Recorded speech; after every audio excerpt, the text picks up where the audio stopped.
In what way can this startup be a part of, Singapore's plan to be a sustainable nation? This question is actually directed for Dr. Koh. So,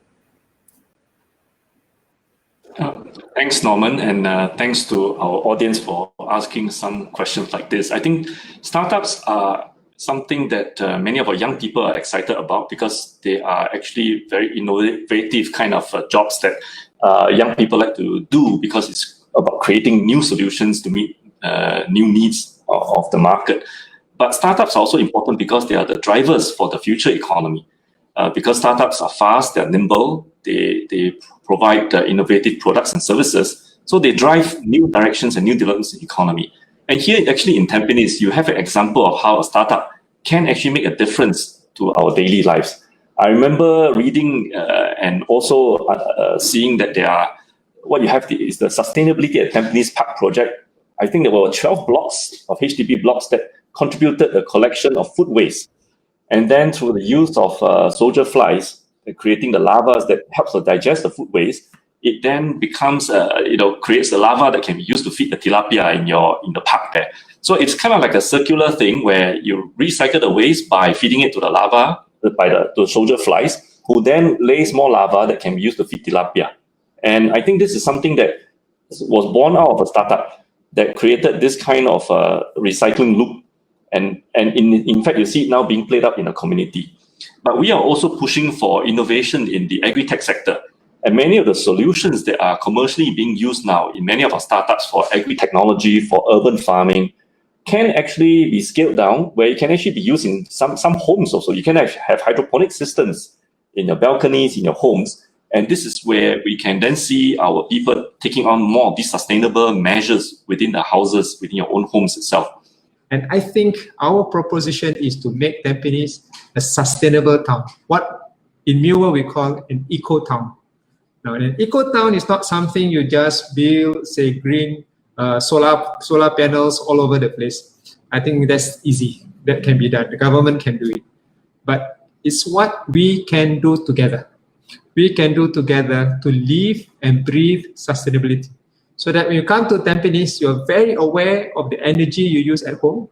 You're very aware of the water you use at home. You're very aware about reducing waste that you may be producing on a daily basis. This means that getting data into the hands of our residents and getting them to gamify this data so that they will challenge one block against another, and get them to do things that matter and not just rely on technology or just rely on infrastructure. I give you an example.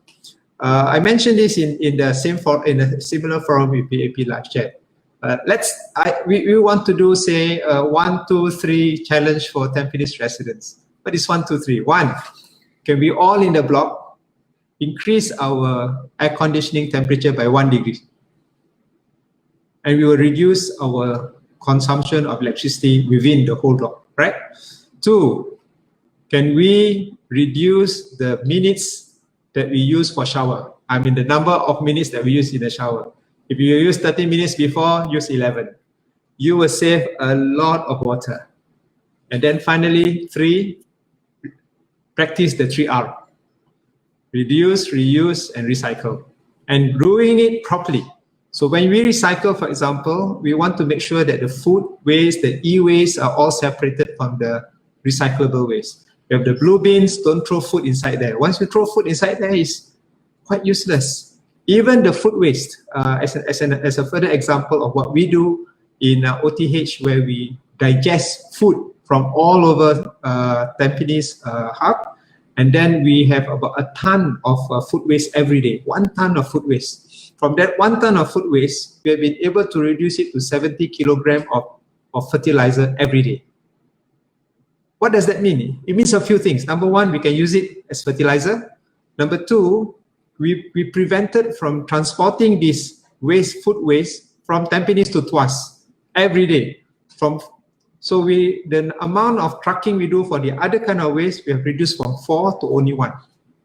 That's amazing. So if we can replicate this across the whole of Tampines, our town centers, for example, where we can collect the food waste and digest it, then we will have less pests, we will have less transportation, low carbon footprint, But to do that, all of us got to work together to do something that practice sustainability in our homes, in our shop, everywhere we do.